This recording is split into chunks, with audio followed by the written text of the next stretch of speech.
znam kako ste štamaj. Evo došao opet onaj mali da vam dam pokvari. Jest baš onaj što na bitu rime baca. Na skateboardu sam loš, al sam za mikrofonom faca.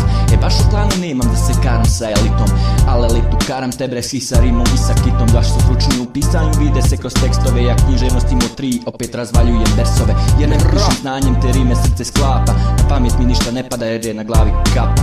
Čujem neki šapat i on mi riječi diktira. Odakle dolazi, nemam pojma, jebi ga. Rap mi nije replika jer nikoga ne kopiram. Što nekom ukrusan stil, omako se kapiraš. Da u repu imaš brojne stilove, ako malo imaš sluha čućeš razne ritmove. U nastavku teksta ne znam o čemu da repujem. O flexu neću sigurno jer se ja baš i ne flexujem. Ti ako se fleksaš i praviš se seljačina, od mene odjebi, evo ti srednjačina. Pođeš li naprijed, ispred tebe ja sam. Niži si nivo, a niža si klasa. Zato kaži zdravo, nisko si pao.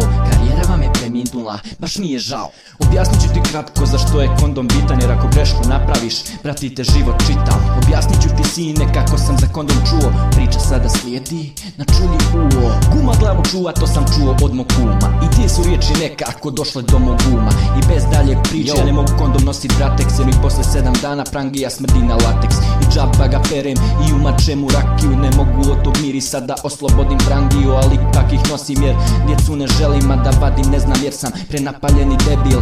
Zato nosim rek brate sa ukusom mentola, pa kad ga skinem prangija mi ko bombona. Miriše lijepo, cura kaže da je slatka. Svi redom se dive kako miriše mi patka. A džaba se sad dive kad nastajala je greška. Taj mali hejter gleda me, a ja mu se smješka. Pođeš li naprijed, ispred tebe ja sam. Niži si nivo, a niža si klasa. Zato kaži zdravo, nisko si pao. Karijera vam je preminula, baš mi je žao.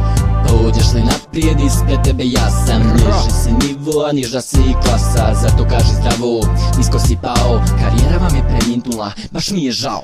Pođeš li naprijed, ispred tebe ja sam. Niži si nivo, a niža si klasa. Zato kaži zdravo, nisko si pao. Karijera vam je preminula, baš mi je žao.